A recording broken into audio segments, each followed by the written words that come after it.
Salah is inevitable. So Liverpool have done it again, coming back from 2-2 behind. Who would have bloody thought? And Saka, to be fair, I've always said, is he world class? Is he this? Is he that? And he provides a goal straight away in a flash. The man made Liverpool 1-0 down, who I think it's that first goal they've conceded in the first half. So pretty incredible there. Arsenal were on the front foot throughout most of the game, apart from the time where it was about the 60th minute. And it all sort of swayed, didn't it, to Liverpool's way. Before that, though, obviously, it was a bit of cat and mouse, very energetic, what we like to see from two big sides. And in the end, Liverpool did get that goal back with Virgil van Dijk, lad.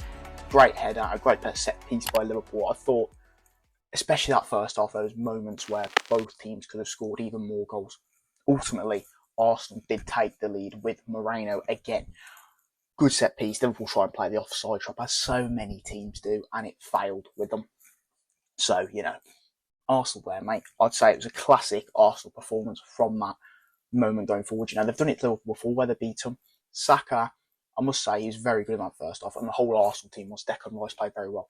Moreno got the goal, but Liverpool have been in very good vein of form recently. And it didn't take them, well, it took them a bit longer than expected. Obviously, there was a stat that came up, they haven't scored in the last 80, in like the last 10 minutes of the game. No clockage time, slottage time is upon us because they did get that goal. It was Mohamed Salah, slick bit of form and a bit of play. The two main men of the team, Saka and Salah, coming in and showing their worth to their teams, and it ends up in a draw. I think that ultimately is a fair result. Obviously, Arsenal did struggle when Gabriel was injured. And there was overrunning that Liverpool midfield, but then Slot made a few changes. Arsenal sat back, which they are used to at the moment, especially against like City, bigger teams when they need to sit back. They're not afraid to do so, you know what I mean? And that played into Liverpool's hands a little bit. Obviously, they did struggle from time to time, but they broke that Arsenal defence open, bosh. And they've only lost one game, haven't they, so far? In the Prem. It's pretty incredible, if I do say myself. Arteta will be proud of that, though. Obviously, Liverpool now, I think, are 1 point behind City, so it does make it very interesting at the top. Both teams can take positives and negatives. I think the way Arsenal carved Liverpool open at the start was too easy at times. They just, as I said, overrun that midfield for Liverpool, which has been doing so well recently. Then for Arsenal, obviously, they will say about the injury to Gabriel, but they could have done a little bit more. You know what I'm saying? They're used to now, especially with City, sitting back. And I feel like, obviously, if they've changed tactics a little bit, obviously it's hard when, the momentum's with the other team, they're having to fight against it, fight that they struggled today. And they did get the point against City. They've got the point against Liverpool, but as I think everyone's looking at Arsenal thinking, you need to now go and beat the big teams, because Man City, it happens a lot. I don't think they've beaten Man City in a while, apart from that 1-0 a few years ago, was it? It might have been last season. I don't bloody know. But Liverpool, they go beat United, although they didn't beat Arsenal today, to be fair. You've got to go beat City, and that is the benchmark, unfortunately. Man City, even if they did have a few points dropped and Rodri's injured and this, etc., they're still top of the table by 1 point. Haaland scoring against Southampton. It is pretty incredible how they do it year in, year out, time after time after time again.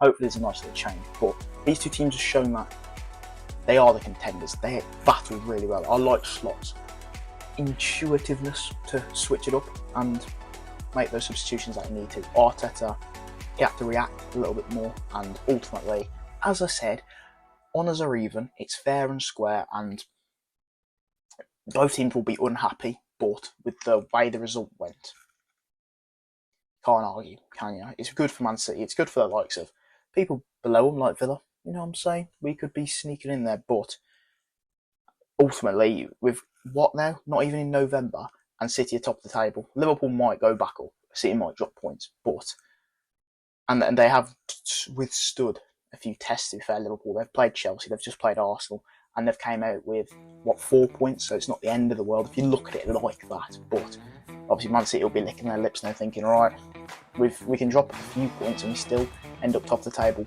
smashing it all the way through. Pep will be loving it. As for Slot and Arteta, go back to the drawing board. Go again the next game week.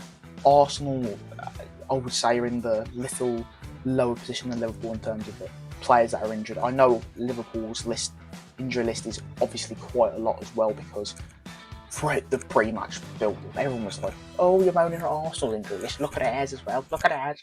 So you don't have to take that into account, but Liverpool are in a better position just in terms of momentum, and I feel like, because it's not a new manager bounce almost, but new ideas, you know what I'm saying? Whereas Arteta, he did lose to Bournemouth, he has bounced back and done well against Liverpool. Let's just see where you go from here, buddy. But that is Premier League football, some extraordinary results. United losing again. It was nice that they've been put back in their place, because when they do bloody chirp up and say, oh, look at us, this and that, I think the West Ham are above them now, they're 14th. It's only a matter of time until Ten Hag goes. Have they got Chelsea next? Something like that. It'll be going soon. I'll tell you that for free. But what a little match of Premier League football. A classic, I would say it sometimes. Unbelievable stuff. Goals galore. The two main men doing it for them. Beautiful stuff. Was there many saves? Not really, but it is what it is. Hope you guys enjoyed. Please try to leave a like, subscribe. See you in the next one. Bye bye.